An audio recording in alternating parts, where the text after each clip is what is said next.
హడావడంతా ఈడుంది sir, హడావడంతా ఈడుంది. అది మనం లైవ్లో చూస్తున్నాము. ఎమ్మెల్సీ బీటెక్ రవి ఇంటి నుంచి విజువల్స్. ఎమ్మెల్సీ బీటెక్ రవి సతీమనే ఇప్పుడు పులివెందుల జడ్పీటీసీ అభ్యర్థిగా గెలిచిన మారెడ్డి లతారెడ్డి, అటు మంత్రి సవిత కూడా ఉన్నారు. సో అక్కడే ఉన్న టీడీపీ కార్యకర్తలు, మంత్రులు కూడా అందరూ అక్కడే ఉన్నారు. సో సంబరాలు చేసుకుంటున్నారు.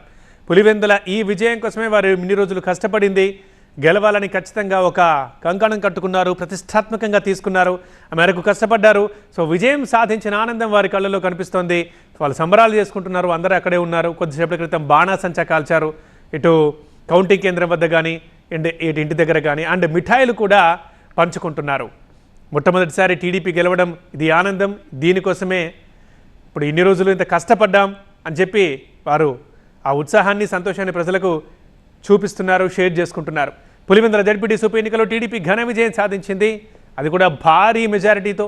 45 ఏళ్ల తర్వాత పులివెందుల గడ్డపై టీడీపీ జెండా ఎగురుతోంది. టీడీపీ అభ్యర్థి లతారెడ్డి భారీ మెజారిటీతో విజయం సాధించారు. అందుకే ఇప్పుడు ఈ సంబరం చేసుకుంటున్నారు అక్కడ కార్యకర్తలందరూ. నిజానికి జడ్పీటీసీ ఎన్నిక ఇది, కానీ ఒక సాధారణ ఎన్నికల్ని తలపించేలా వాతావరణం అంతా అక్కడ ఉంది, అలాగే జరిగింది.